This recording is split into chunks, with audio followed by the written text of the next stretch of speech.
Jesus, the mediator of the new covenant. This week we look at Hebrews chapter 7 and 8. It's about salvation and how it's made possible. As we saw through this study, repairing the ruptured relationship with God is a complicated thing, impossible for us, but possible through the grace and sacrifice of God. The process of reparation and salvation is secured through a covenant that God made with humanity, from Adam and Eve through Noah, Abraham, Israel, etc.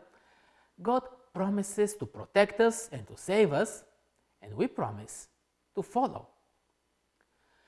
To help Israel understand the implications of sin and to point them to the solution in Jesus, also to protect them from idolatry in some sense, God had them establish a system of sacrifices and a ministry of priesthood. They were all symbols, though, and meant nothing by themselves, but were a testimony of Israel's obedience and established a typology to recognize the fulfillment of all it in Jesus. When we say Old Covenant, it encompasses few things. It's not just about the sacrificial system. It includes the commitment of Israel to obey and to follow God, which they broke. So God didn't trick Israel with less valuable and not so good covenant.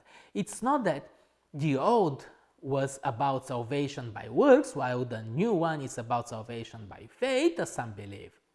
The essence of the old covenant is the same as the new. It points to Jesus as the only solution for our sin.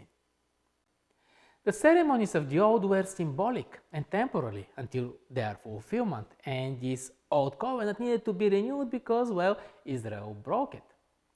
Jeremiah talked about a new covenant where God will write His law into their hearts, and this goes much deeper into what cannot be achieved by blood of animals or any human magic. It's a transformation found only in a relationship with God. The old covenant, though, had no solution for the curses of sin in the immediate realm, as Jesus' sacrifice was in the future. One big difference with the new covenant is that Jesus already absorbed this for us. This makes the new one so much better. It's sealed with the fulfillment of such a promise. With the new covenant, we have a better mediator. It's not human typology anymore. Jesus' death, resurrection, and ascension make him a guarantor of the covenant and that the promises will be fulfilled. When Paul talks about the new covenant that we have in Jesus, he says that it's based on better promises. It's not because they are superior promises like better salvation, but that we now can look back and have confidence that God is doing and keeping His part. So much is fulfilled in Jesus. We are so blessed to live today and have opportunity to take God on His promise to transform our hearts.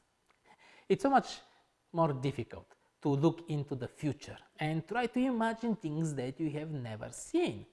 We have the opportunity to look back and see what Jesus has done and what it means. It's much easier for us today to understand God's law and His character instead of struggling on our own to do things that we believe that somehow they satisfy some demands from God. And as we perfect those things, we become more deserving. We can see better how vain our efforts on our own are. We can let God transform our hearts so that His law becomes part of our nature, becomes part of who we are, because He lives in us. Jesus, the perfect sacrifice, is the theme for next week.